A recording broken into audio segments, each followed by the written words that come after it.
স্বাদের হেসেলে তোমাদের সকলকে স্বাগত। আজকে তোমাদের সাথে শেয়ার করব নাড়ুগোপালের খুব পছন্দের একটা খাবার, তালের বড়া। চলো দেরি না করে ঝটপট রেসিপিতে যাওয়া যাক। আর সামনেই জন্মাষ্টমী, তাই তোমার বাড়ির নাড়ুগোপালের জন্য এই রেসিপি অবশ্যই বানিয়ে দিও। কী কী উপকরণ লাগছে দেখে নিই। প্রথমেই লাগছে এখানে মাঝারি সাইজের একটা তালের কাঁধ বের করে নিয়েছি, 500 গ্রাম সুজি, 500 গ্রাম চালের গুঁড়ো, 2 চামচ কর্নফ্লাওয়ার, একটা নারকেলের অর্ধেক কুড়িয়ে নিয়েছি, 250 গ্রাম চিনি, বেকিং পাউডার আর স্বাদ অনুযায়ী নুন। তালের বড়া বানানোর জন্য সব উপকরণগুলো একে একে মাখিয়ে নেব। প্রথমেই দিয়ে দেব এর মধ্যে সুজি, এরপর দিয়ে দেব চালের গুঁড়ো,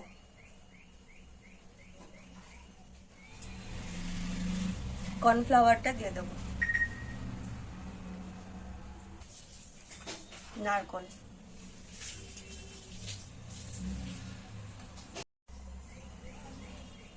চিনিটাও দিয়ে দেব, সামান্য পরিমাণ নুন, বেকিং পাউডার,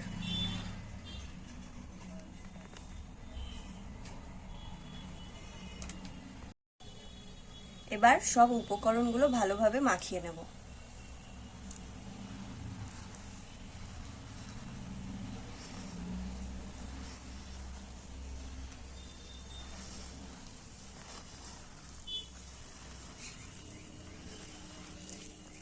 খুব বেশি যদি টাইট হয়ে যায় তাহলে প্রয়োজনে অল্প পরিমাণে জল দিতে হবে, আর কারোর কাছে যদি তালের কাঠ থাকে তাহলে সেটা দিলেও হবে।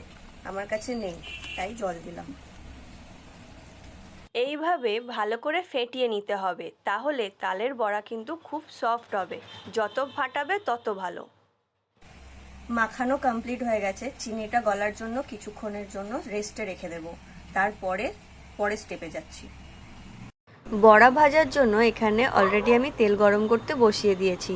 এবার একে একে বড়াগুলো তেলের মধ্যে ছেড়ে দেব।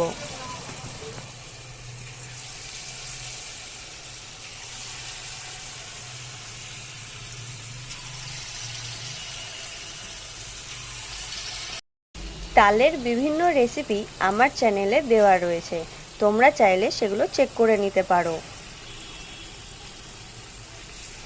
এইভাবে সব তালের বড়াগুলো উল্টে পাল্টে ভালো করে কম আঁচে ভেজে নিতে হবে।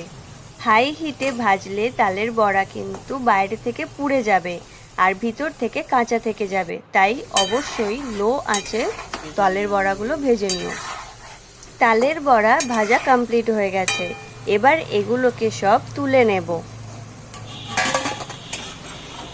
আওয়াজ শুনেই বুঝতে পারছো তালের বড়া কতটা মুচমুচে হয়েছে।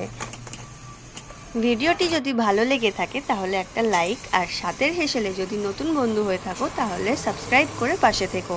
এই রেসিপি বাড়িতে কে কে বানাচ্ছো আর তোমাদের কেমন লাগলো সেটা আমাকে অবশ্যই কমেন্টে জানিও। টাটা।